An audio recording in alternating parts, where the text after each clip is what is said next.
Hello दोस्तों, जय भीम, जय संविधान, जय लोकतंत्र, जय भारत। मैं आपकी दोस्त संध्या मैम। कल मैंने पढ़ा था इंडियन कॉन्स्टिट्यूशंस आर्टिकल 168 एंड 169। आज मैं पढ़ूंगी 170 आर्टिकल, जो बताता है कि विधानसभाओं की संरचना के बारे में। विधानसभाओं की संरचना कैसे होती है। 170 article says composition of the legislative assemblies. Number 1, subject to the provisions of Article 333, the Legislative Assembly of each state shall consist of not more than 500 and not less than 60 members chosen by direct election from territorial constituencies in the state.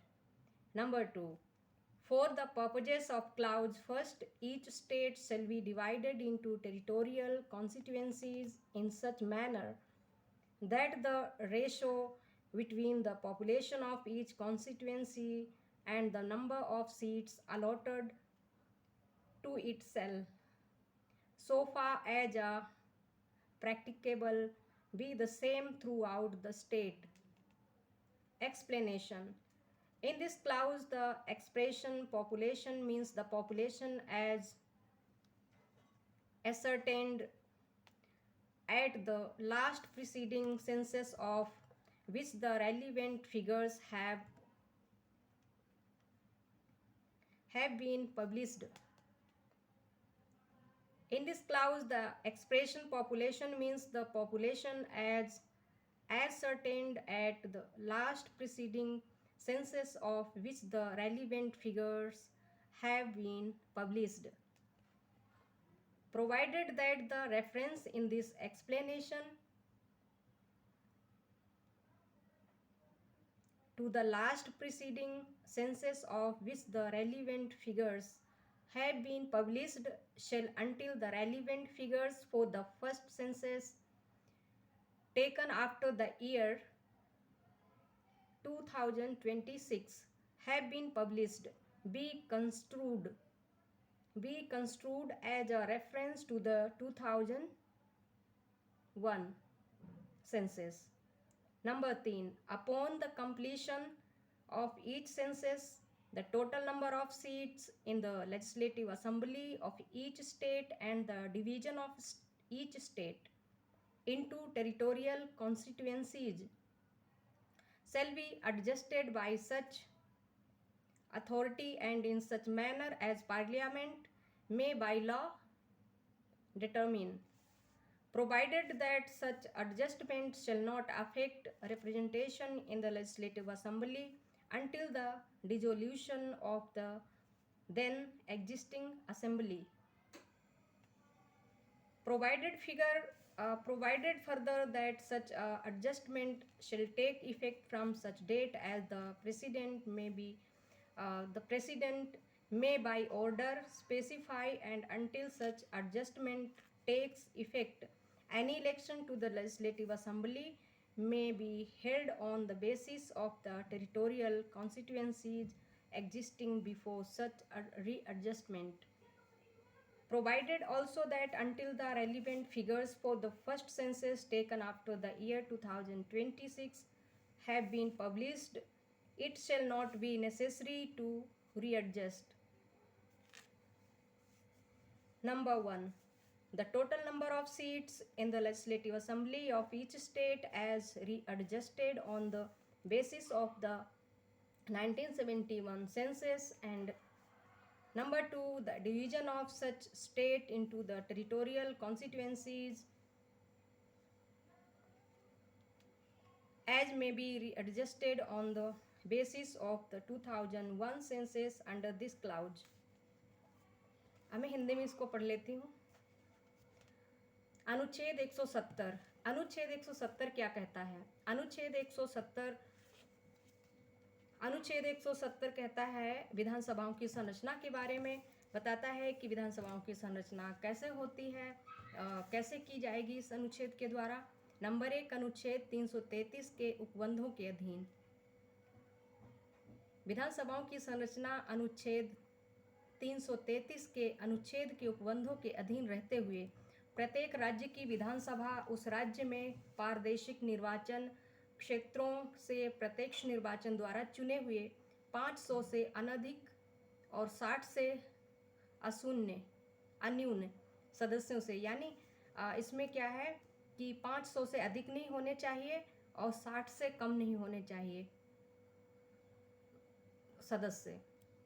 500 से अधिक नहीं होने चाहिए और 60 से कम नहीं होने चाहिए। वो 500 से अधिक चुने हुए और उससे जो कम है संख्या वो है 60। 60 से कम नहीं होने चाहिए, 500 से अधिक नहीं होने चाहिए वे चुने हुए सदस्य।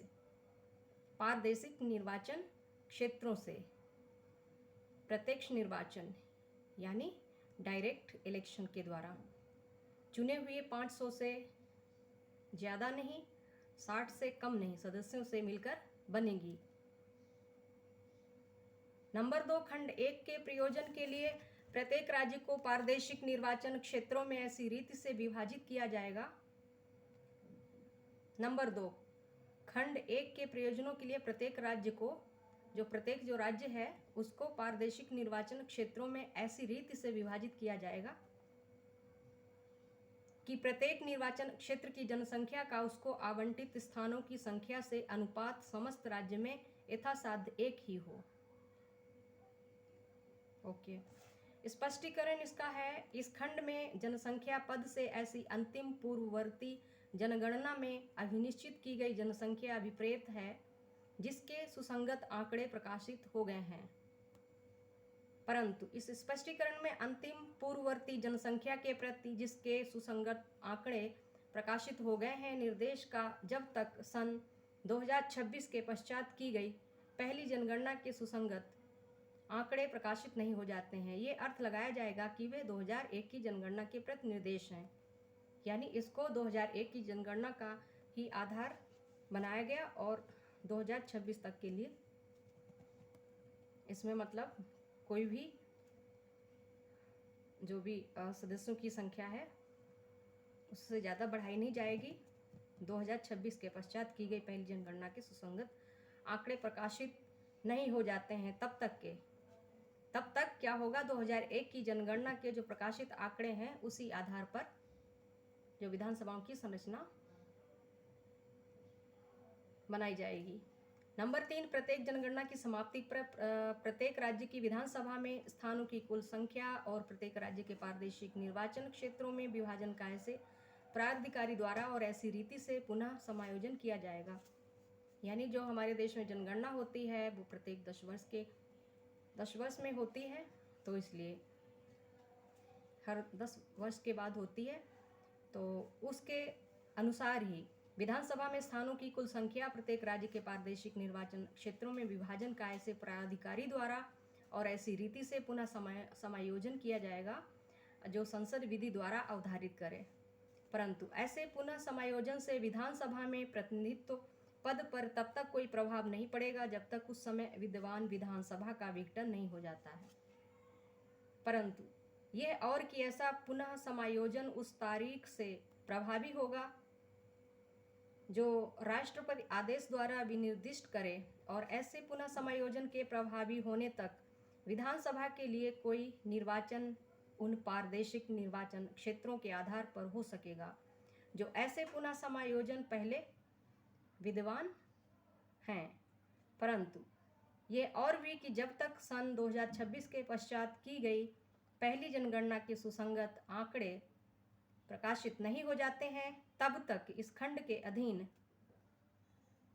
1-2 इस खंड के को 1-2 में बांट के बताया गया है कि एक में कहा गया कि प्रत्येक राज्य की विधानसभा में 1971 की जनगणना के आधार पर पुनः समायोजित स्थानों की कुल संख्या का, यानी इसको 1971 की जनगणना का आधार बनाया गया, फिर 2001 की जनगणना, ऐसे करके इस जनगणना के आधार पर पुनः समायोजित स्थानों की कुल संख्या का।